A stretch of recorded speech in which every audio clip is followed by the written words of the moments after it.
So being from the Bay Area, I'm assuming you are a big Niners, Raiders fan or just Niners. Yeah, I'm just specifically Niners. That kind of it's so weird growing up. I wasn't much of a football fan as a super young age. I was more into the basketball and baseball aspect, and then probably it was when Alex Smith kind of came into his own late on in his time in San Francisco when I started becoming a Niner fan. And then obviously the Colin Kaepernick era of Niner football, where you go to the Super Bowl, two NFC title games. It wasn't maybe the happiest time, but it was certainly a good time to be a 49er fan during the regular season, at least. And yeah, I've been following really close ever since. Sadly, had my run in with Chiefs fans while at Kansas for the Super Bowl. That was an experience in and of itself. But yeah, big 49ers fan, big Giants fan. Not so much with the Sharks as much anymore. I don't have as much time to pay attention to hockey, but yeah, definitely those. And then of course the Warriors. I've always been a huge Warriors fan dating back pre-dynasty. I will let everyone know before Kevin Durant came, before the 72 win season and all of that. I remember watching Warriors games when it was Baron Davis and Andres Biedrins way back when. So yeah, huge Bay Area sports fan, and that's really what propelled me into kind of doing this for a career. Yeah, I get that. I did not grow up a football fan. It was definitely more baseball for me as well. Uh, College football was one of those things that was thrust on me. Really weird that you mentioned not growing up a football fan. My dad was a huge University of Michigan fan, so he's a Harbaugh guy and all that. But huge University of Michigan fan. He went there. He's an alum. He's like all about it. And one time he's like, "Oh, those Michigan State people, if they spent less time partying and more time Yeah. studying, and then they could have gotten into Michigan. And if they just didn't go out burning couches all the time, just celebrating wins." I was like, "Wow, this Michigan State place sounds great." So I grew up a Michigan State fan because that was my dad made it sound like significantly more fun than studying and being a nerd. Yeah, that sounds a lot better. It's so weird, growing up in California where college sports in general aren't maybe much of a cultural reference point. There are Stanford fans out there in the Bay Area, but so I Cal bring fans. in Cal, like I've met two Cal fans in my life. I think it's like one of those things where the college sports aren't a huge deal. It's all about the pro sport. It's so different. California versus the Midwest in terms of college sports. And not many Stanford, Cal fans out in Bay Area, and yet you come here in Lawrence, Kansas, for example, big on KU, big on professional sports as well. But Kansas is a big part of that. You look at Ames and Des Moines, and it's really big on kind of Iowa State being one of the big programs in the state.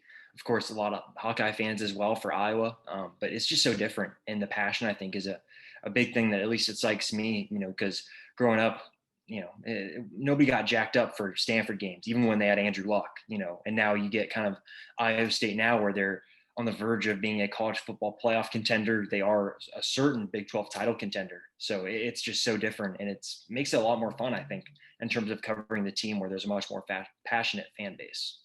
Absolutely. And even 2-3 years back when they were just still being on the fringes of being bowl eligible, they were still packing the jack every weekend.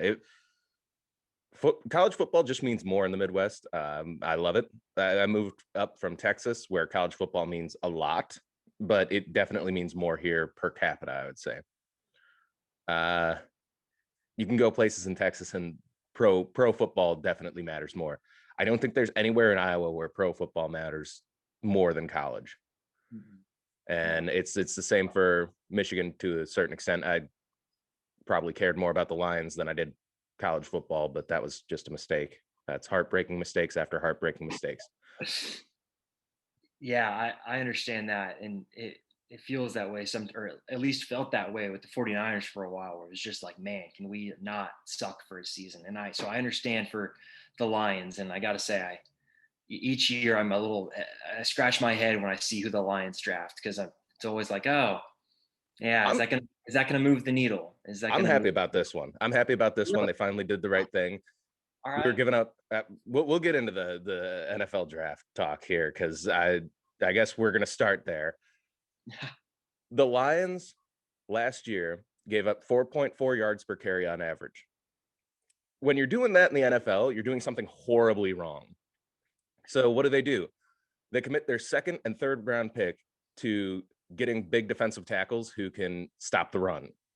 You got Levi Onwuzurike from where's that? Washington. And then you got Aleem McNeil from NC State. And that just built this big bodied wall that's not going to give up 4.4 yards per rush. And that's exactly what we needed.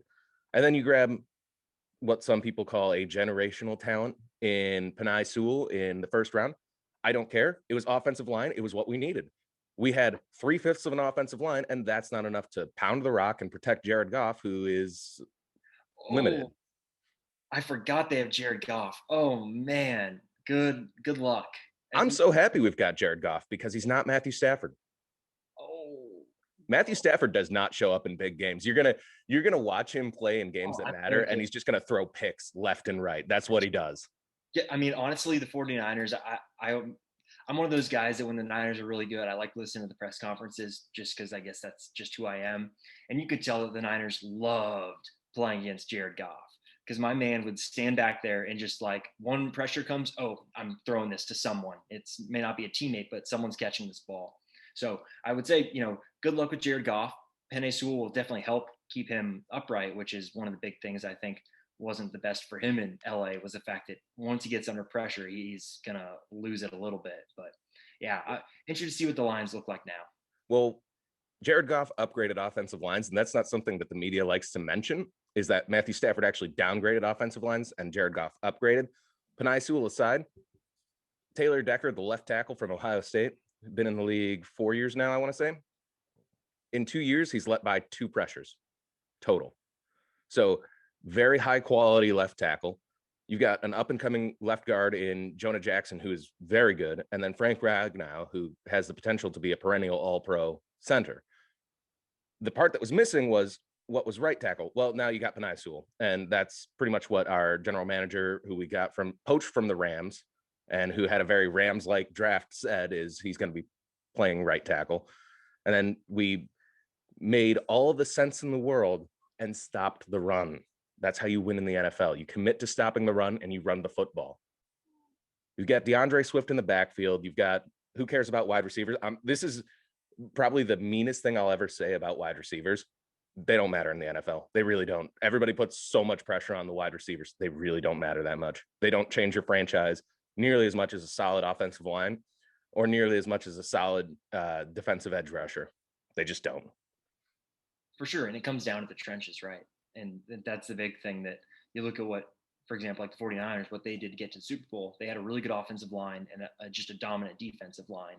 And so, yeah, I think you're right. And I had nobody, the saying nobody cares about your fantasy team. Well, I had DeAndre Swift to my fantasy team last year. And I was like from afar a Lions fan just because every time I saw him come up on red zone, I'm like, please, DeAndre Swift, find the end zone, please. And he did it a few times, but yeah, I'm very interested to see what the Lions look like because, man, just that entire division is just it feels like one of those that's just a wild card of who's actually going to be good and who's going to actually, be bad because it's one of those divisions where I think they're all going to play each other. It's all going to be close, but are all the teams going to be good or are all the teams going to be really bad? That's kind of the question it's going to come down to. We'll know when we know if Green Bay gets to keep Aaron Rodgers, another noted Cal Bear. That's 2 Cal Bear quarterbacks in one conference. The only 2 relevant Cal Bear football players ever outside of Marshawn Lynch. Yeah, I was going to say, you can't forget Marshawn Lynch like that. Don't do my boy like that. Oh yeah, even when he was in Seattle, I still couldn't hate him. I mean, never forget when Seattle brought him in for week 17 against the 49ers thinking that he was actually going to do something and help them win the division. He was like so far gone at that point. And now what's he doing? I think he's doing good stuff with the community. So I can't complain about Marshawn Lynch one bit. He also owns one of those fan controlled football league teams. Yes. He's part owner. I forgot about that. But just the weekend before they brought him in for that playoff game or that week 17 game or whatever it was, he was out in the parking lot outside of Oakland Alameda Coliseum handing out shots to all the fans. Yep. Marshawn Lynch, man. And then there's also the clip of him talking to Peyton Manning about how he would take a shot at Henny before games. Like Marshawn Lynch, he's something. Mode. He's something. You gotta love him. You can't do anything but love him. He's one of the best in the game. I mean, talking about things that are getting exciting. How about that Trey Lance? Better than Mac Jones. Really? That's your one reaction to that? I was so like, I just can't stand Mac Jones. I can't do it. So I need, like, as soon as they announced like Trey Lance, I was freaked out. So happy. Like, I think it fits with what the Niners can do this year. Jimmy G can play.